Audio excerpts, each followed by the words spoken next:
تو اب آپ کے سامنے اس شخصیت کا نام لینے والا ہوں جس کے باپ دادا کی وہ خصیت ہے، جس کا دادا حق و صداقت کا علم بردار اور ہر باطل کے لیے خدائی تلوار، ان کا پوتا تشریف لاتا ہے جناب صاحبزادہ محمد احسان الحق جامی صاحب، نعروں کی گونج میں نعرہ تکبیر، نعرہ رسالت، نعرہ حیدری، نعرہ حق نبوت، زندہ باد، زندہ باد، نعرہ حق نبوت، الجہاد الجہاد، لبیک لبیک، الجہاد الجہاد، الجہاد الجہاد، لبیک لبیک، لبیک لبیک، الحمد لولیہ والصلاة والسلام علی نبیہ وعلی آلہ واصحابہ المتعدبین بآدابہ، اما بعد فاعوذ باللہ من الشیطان الرجیم، بسم اللہ الرحمن الرحیم، وَقُلْ جَاءَ الْحَقُّ وَزَهَقَ الْبَاطِلُ إِنَّ الْبَاطِلَ كَانَ زَهُوقًا۔ صدق اللہ العظیم۔ برکت کے لیے حضور کی بارگاہ اقدس میں اس خیال اور بلکہ اس یقین کے ساتھ درود و سلام کا نذرانہ پیش کرو، اس یقین کے ساتھ کہ حضروں کی دھرتی میں عمر دین کے پرجوش سٹیج پر حضور دیکھیں کہ میرے غلام میری بارگاہ کے اندر محبت کے ساتھ درود و سلام پیش کر رہے ہیں۔ بلند آواز سے کہو الصلاۃ والسلام علیک یا سیدی یا رسول اللہ وعلی آلک واصحابک یا سیدی یا حبیب اللہ۔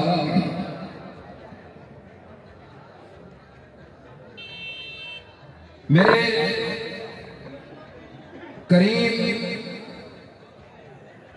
استاد محترم جناب حضرت علامہ مولانا مفتی محمد اظہر محمود اظہری صاحب، آپ کو پتا ہے کہ وہ یہاں خصوصی اور بڑا مدلل بیان فرمایا کرتے ہیں۔ آج ان کی طبیعت ناساز ہے، بیمار ہے، تو انہوں نے حکم فرمایا ہے کہ آج جو سبق میں نے پڑھایا ہے آج تم ان کو وہ سبق سنا دو۔ حضرات گرامی، یہ بالکل آخری لمحات ہیں۔ یہاں پر ہم نے کچھ لے کے جانا ہے، پورا دن ہم نے کمائی کی ہے،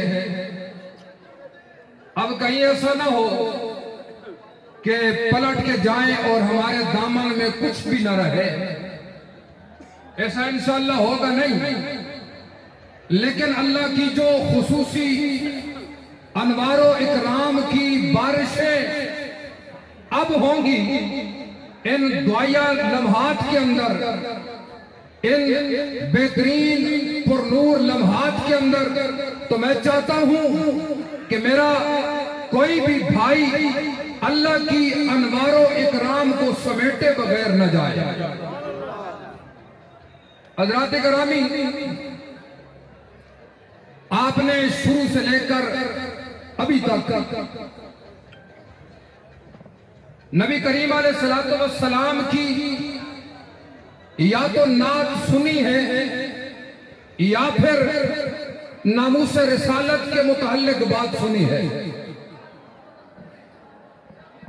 آپ نے کسی سٹیج پر سورت مصطفیٰ کا ذکر سنا تو کسی سٹیج پر سیرت مصطفیٰ کا ذکر ہوا، کوئی والضحیٰ کے حسین چہرے کا ذکر کر رہا تھا تو کوئی واللیل کی بل کھاتی ہوئی زلفوں کا تذکرہ چھیڑ رہا تھا، کوئی یاسین کے چمکتے ہوئے دانتوں کا ذکر کر رہا تھا تو کوئی ما زاغ البصر اس کجلے کا ذکر کر رہا تھا جو میرے کریم آقا کے نین کے اندر موجود تھا۔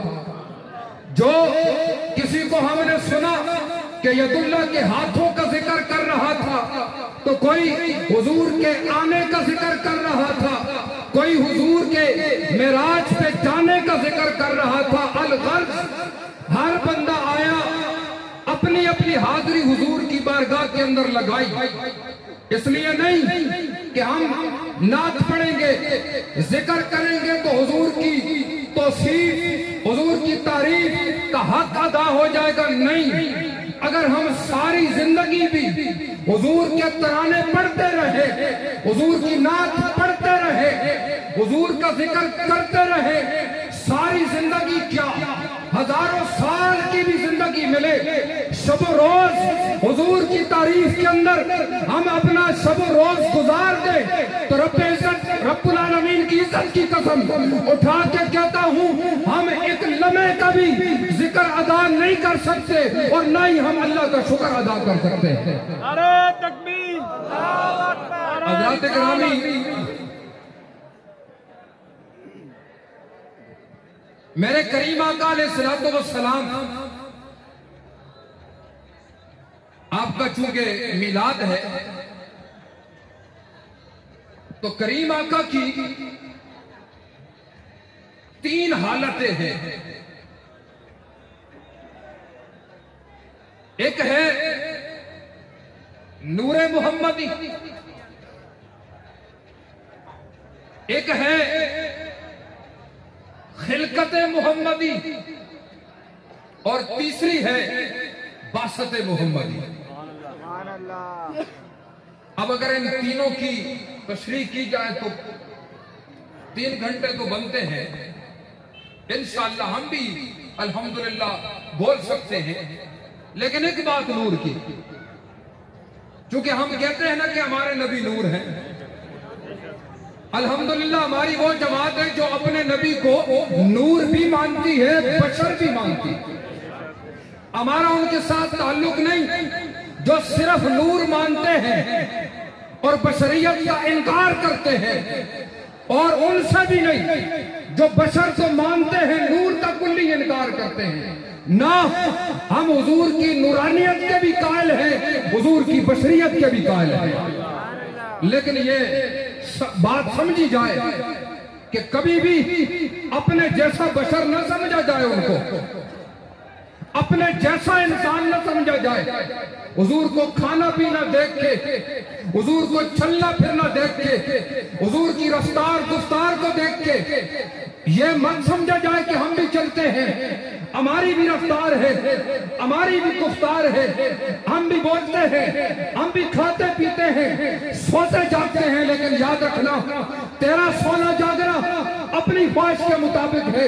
تجھے بھوک تڑپاتی ہے تو تو کھانے کی طرف لپکتا ہے، پیاس تجھے ستاتی ہے تو نلکے کی طرف جاتا ہے، نیند آتی ہے تو سو جاتا ہے، سارا کام تیرا اپنی خواہش کے مطابق ہوتا ہے، لیکن وہ بے مثل و بے مثال بشر ہے۔ جب سوتا ہے تو رب کی مرضی سے سوتا ہے، جب جاگتا ہے تو رب کی مرضی سے جاگتا ہے، جب کھاتا ہے تو رب کی مرضی سے کھاتا ہے، جب پیتا ہے تو رب کی مرضی سے پیتا ہے۔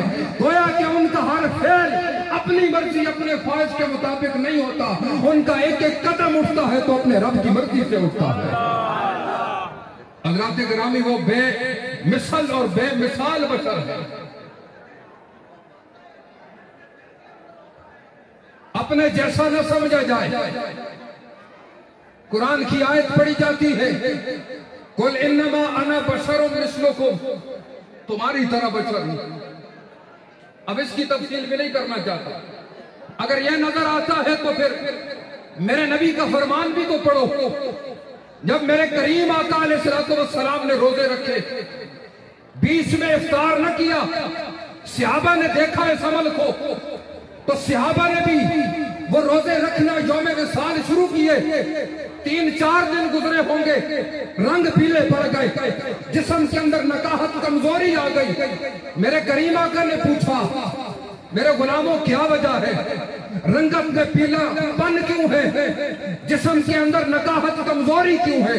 یا رسول اللہ، آپ کو دیکھا ہے، آپ نے روزے رکھے ہیں تو آپ کی طرح ہم بھی روزے رکھے رکھتے ہیں. میرے کریم آقا نے مسکرا کے فرمایا ایکم مثلی, میرے صحابہ تم میں سے کون ہے جو میری طرح ہے؟ کون ہے جو تمہارے اندر میری طرح ہے؟ ارے میرے صحابہ تم کھاتے پیتے ہو اپنی مرضی سے, مجھے اپنا رب کھلا بھی دیتا ہے, مجھے اپنا رب پلا بھی دیتا ہے. اور اتنا کریم آقا, اتنا کریم آقا کہ جنہوں نے کسی لمحے کے اندر, میں بات کو سمیٹ رہا ہوں, اپنی گناہگار امت کو بھلایا نہیں. اب یہ پیغام ہے ہمارا, اب جہاں تک آواز جا رہی ہے وہ سنو. حضور نے کتنی محبت کی ہم سے, بدلے میں ہم کیا کر رہے ہیں؟ یاد رکھنا, جو حضور سے سچی محبت کرتا ہے وہ حضور سے وفا کا جذبہ بھی رکھتا ہے. اور محبت, یہ قانون ہے محبت کا کہ محبت وفا کے بغیر محبت ہوتی ہی نہیں. وہ ایک ڈرامہ ہوتا ہے, وہ ایک دکھلاوا ہوتا ہے. جب تک محبت کے اندر وفا شامل نہ ہو اور اپنے محبوب پہ مر مٹنے کا جذبہ نہ ہو, اسے محبت نہیں کہا جاتا, اسے تماشا کہا جاتا. میرے کریم آقا کی ولادت باسعادت ہوئی.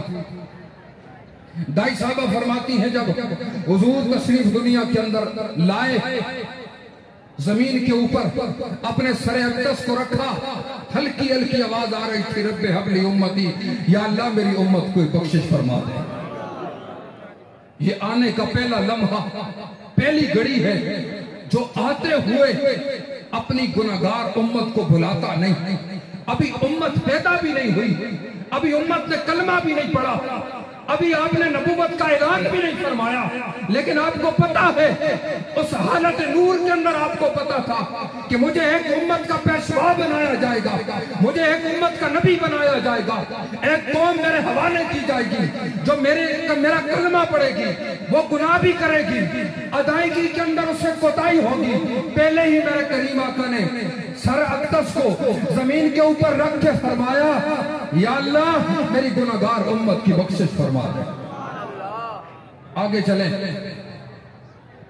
جب اللہ نے انعام و اکرام کی بارشیں کی زمین پر تھی, تو جب رحمت خاص اپنے محبوب پہ برسانے کا وقت آیا تو عرش کی لا بلندیوں پہ بلایا, مکان کی لا بلندیوں پہ اس عرش کی, اس اپنے عرش کے پاس بلایا اپنے محبوب کو.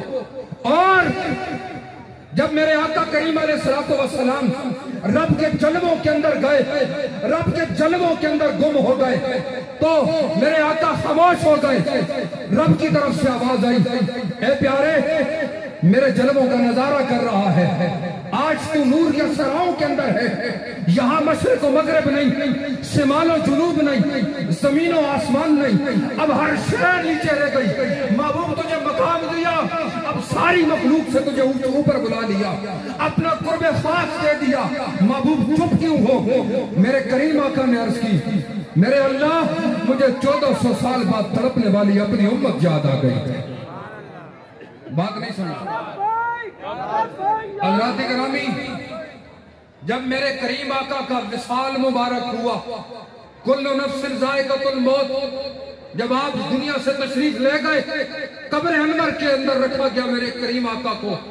صحابی دیکھتے ہیں کہ لب ہل رہے ہیں, فرماتے ہیں میں نے کان قریب کیے تو اس وقت بھی آواز آ رہی تھی, رب حبلی امتی, رب حبلی امتی. جو آتے ہوئے بھی یاد کرتا ہے, زمین چھوڑ کے لامکان کی بلندیوں پہ جاتا ہے تب بھی یاد کرتا ہے, دنیا چھوڑ کے اپنی قبر کے اندر جاتے ہیں تب بھی یاد کرتے ہیں. لوگوں سوال کرتا ہوں, جو آتے ہوئے ہر لمحے میں یاد کرے. اب ہمارا بھی حق بنتا ہے کہ ہم بھی ہر لمحے کے اندر اپنے محبوب سے محبت بھی کریں اور وفا کر کے دکھائیں, اور ان باطل قوتوں کو بتا دیں اگر تم توہین کرتے رہو گے تو محمد عربی کے شعر اپنے نبی کی عزت و عظمت پر مر مٹنے کے لیے تیار رہیں.